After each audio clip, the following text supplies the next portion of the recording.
Imagine trying to understand mental health not just as a collection of separate diagnoses, but as a complex interplay of underlying forces. Well, that's exactly what the latest research is exploring, looking beyond categories to find unifying threads that run through all kinds of mental health struggles. First up is the P factor. Think of it as a general vulnerability to mental illness. Just like some people are generally more prone to colds, some individuals have a broad susceptibility to various psychiatric disorders. This P factor captures the shared essence behind anxiety, depression, ADHD, and more. Neurobiologically, it's linked to less efficient prefrontal cortex activity, our brain's executive control center, and heightened limbic system reactivity, which governs emotion and threat responses. Think of it as brain that's a bit overreactive and underregulated. Next, there's a G factor, your brain's overall cognitive horsepower. This represents how efficiently your brain processes information, reason, remember, and adapt. A strong G factor is associated with healthier networks, frontal parietal regions that handle complex thinking. Conversely, lower G is a risk factor for more severe or persistent mental issues, impacting how well someone can cope or respond to treatment.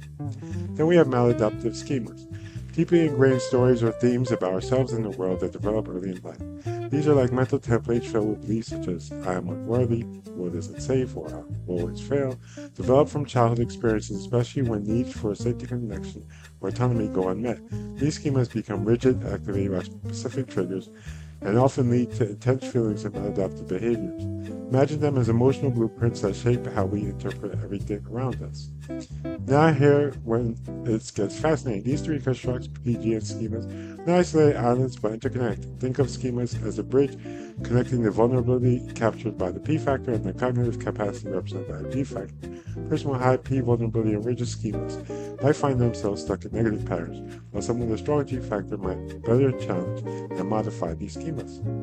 Neuroscience backs this up too. The same brain regions involved in emotion regulation and threat detection, like the amygdala and prefrontal cortex, are implicated across these constructs. For example, hyperactive limbic areas and underactive regulatory regions can both contribute to a higher P factor and reinforce maladaptive schemas. In essence, by focusing on these underlying dimensions, vulnerability, cognitive capacity, and core beliefs, we move toward a more integrated, personalized approach, like tuning the brain's engine and rewinding the blueprints behind mental health struggles, leading to more effective and hopeful solutions that transcend traditional diagnostic boxes. So the future of mental health might just be about understanding and addressing these fundamental building blocks, making psychiatry not only more precise, but also a lot more compassionate and human.